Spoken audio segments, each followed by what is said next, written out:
سنة 40 ميلادية. الإمبراطور الروماني كاليغولا غادي يقتل بطليموس غدرا في مدينة ليون الفرنسية، وغادي يقرر أنه يستعمر مملكة موريتانيا اللي كتضم المغرب والجزائر حاليا بشكل مباشر. كاين المغاربة واش غادي يسكتوا على هذا الشيء؟ بغيتو تعرفوا الجواب؟ خليكم معنا.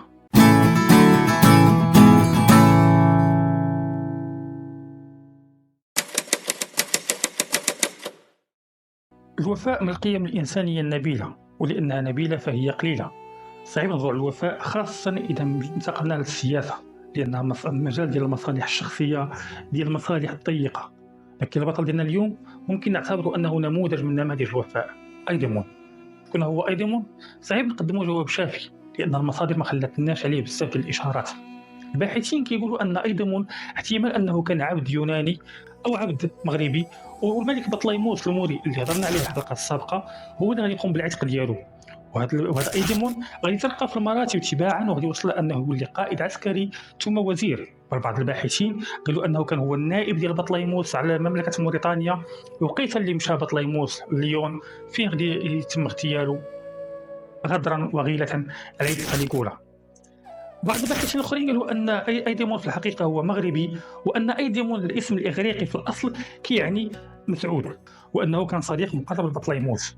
سواء كان عبد عتقو بطليموس وخلاه ترقى أكبر المناصب، أو كان فقط صديق مقرب ليه، فالأكيد هو أن أيديمون فاش غادي يثيق الأخبار باغتيال بطليموس بهذه الطريقة من طرف الإمبراطور كاليغولا غادي يقود واحد الثورة حاشدة في المغرب، وثورة عنيفة.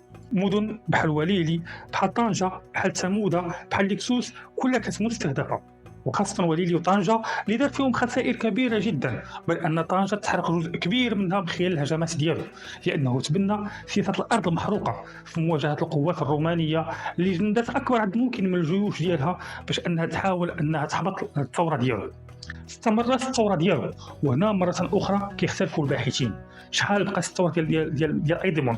بعض الباحثين قالوا أنها استمرت 4 سنوات، يعني من 40 ميلادية حتى 44 ميلادية، والبعض الآخر قالوا أنها استمرت أقل من سنة، وأن بمجيء الإمبراطور كلاوديوس من بعد اغتيال كاليغولا في يناير 41 كان تم القضاء على أيديمون، في حين أن بقات ثورات أخرى.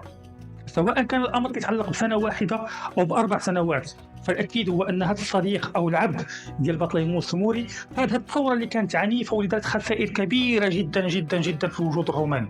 كيفاش الرومان قضوا على الثورة ديال أيديمون؟ حيثما يوجد الوفاء توجد أيضا الخيانة.